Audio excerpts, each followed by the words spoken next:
In this demonstration, I'm going to show you how to perform data partitioning in R. In RStudio, I have imported the data from the volunteer data worksheet into a data frame and labeled it My Data. Let me give you some context for this data set. A community center is launching a campaign to recruit local residents to be volunteers.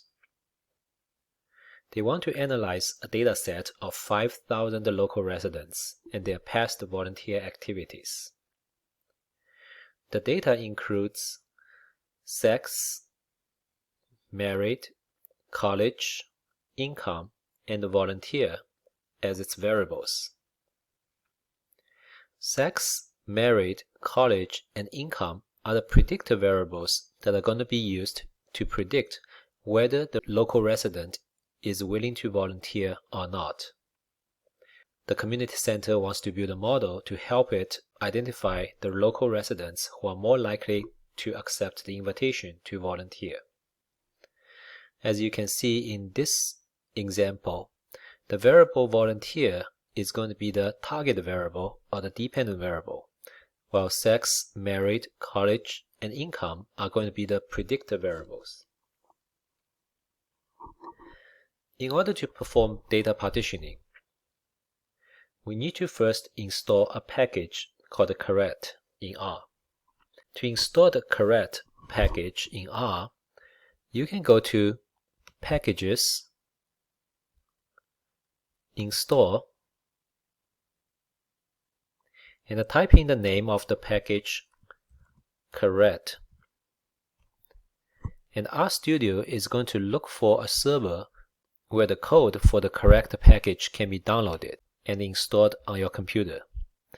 Make sure to check the box where it says Install Dependencies in order to install the dependent packages. Since I have already installed correct package on my computer, I'm going to skip this step. I'm going to start a new R script.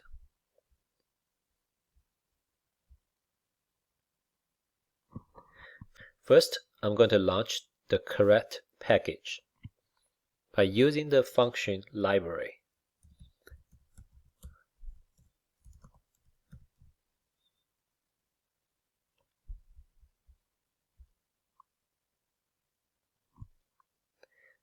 If you have installed the correct package successfully, your package should load successfully.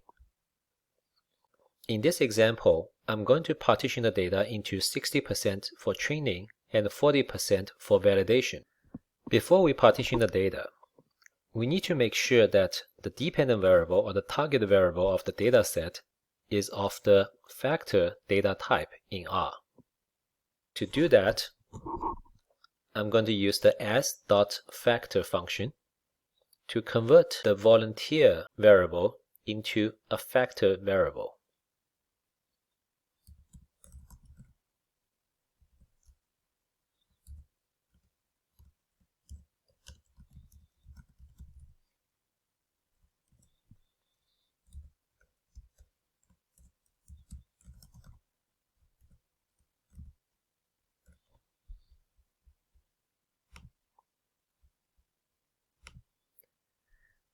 If you use the structure function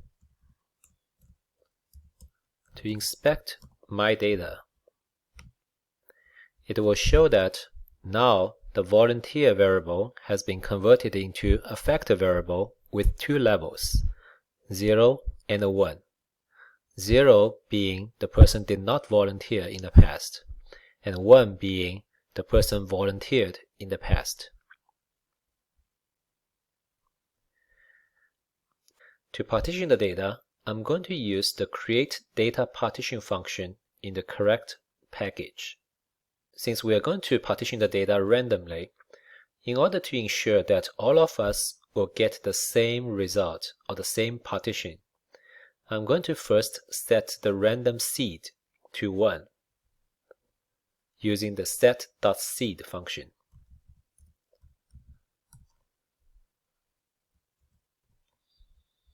By setting the random seed to 1, we can make sure that all of us are going to get the same random partition.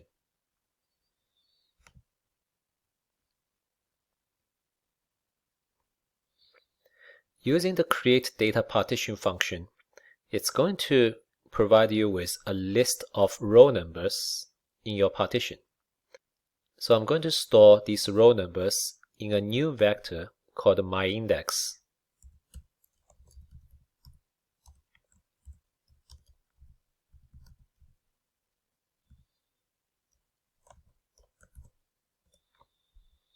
The create data partition function requires a number of parameters. The first parameter it requires is the dependent or target variable of your data set. In our case, our target variable is the volunteer variable.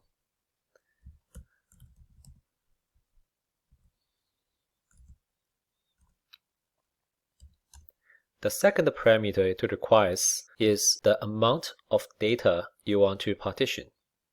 In this case, I'm going to first partition 60% of the data into the training data set. Using the p equal to option, I'm going to put 0.6 to indicate that I'm using 60% of the data as the training data. Finally, we need to put in the option list equal to false.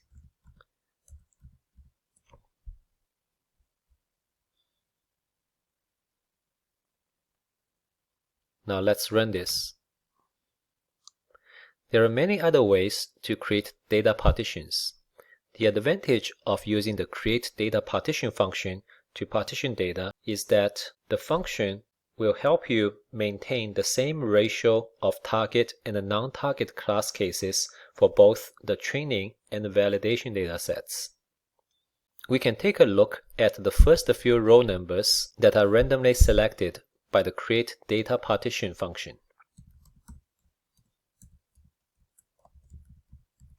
Using the head function. As you can see, row number 2, 4, 5, 6, 7, and 8 are randomly selected as part of the training dataset. Now that we have the row numbers for our training dataset, I'm going to create the training dataset using these row numbers. I'm going to create a new data frame called the train set, and I'm going to extract the observations from my data frame and only those row numbers that were selected in the previous step. And I'm going to select all the columns from the data set.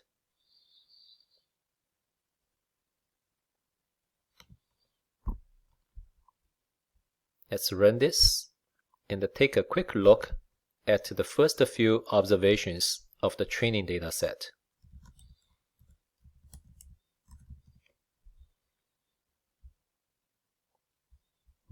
As you can see, the result shows the first 6 observations of the training data set. In order to obtain our validation data set, which includes the rest of the 40% of the data, I'm going to create a new data frame called a validation set and extract part of the my data frame that was not selected earlier by using the negative sign in front of my index. And then I'm going to select all the columns as well. Let's run this and take a look at the first few records of the validation data set.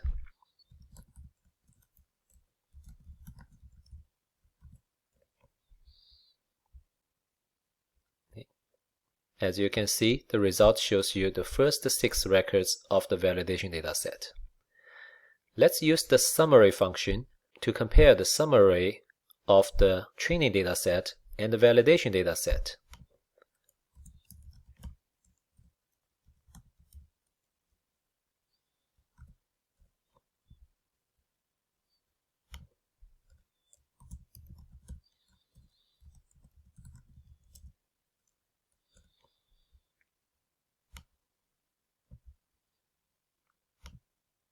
Now if you take a look at the summary for the training set and the validation data set, one thing you will notice is that there are 3001 records in the training data set and 1999 records in the validation data set. We started with 5000 records. So theoretically, if we extract 60% of the data for training data set, we should have 3000 cases in the training data set and 2000 cases in the validation data set. So why do we have 3001 cases in the training data set and only 1999 cases in the validation data set? The reason for such discrepancy is that the create data partition function will try to maintain the same ratio of target and the non-target class cases for both the training and the validation data sets. As you can see, in the training data set, it has 1,565 non-volunteers and 1,436 volunteers, whereas in the validation data set, there are 1,043 non-volunteers and 956 volunteers. If you calculate the ratio between the volunteers and the non-volunteers, you will realize that both the training data set and the validation data set have the same ratio. In this example I just showed you, the dependent variable is categorical, which shows whether the person has volunteered before or not. What if we have a numeric dependent variable? Well, then the create data partition function is going to try to maintain the same median value for the training and the validation data sets.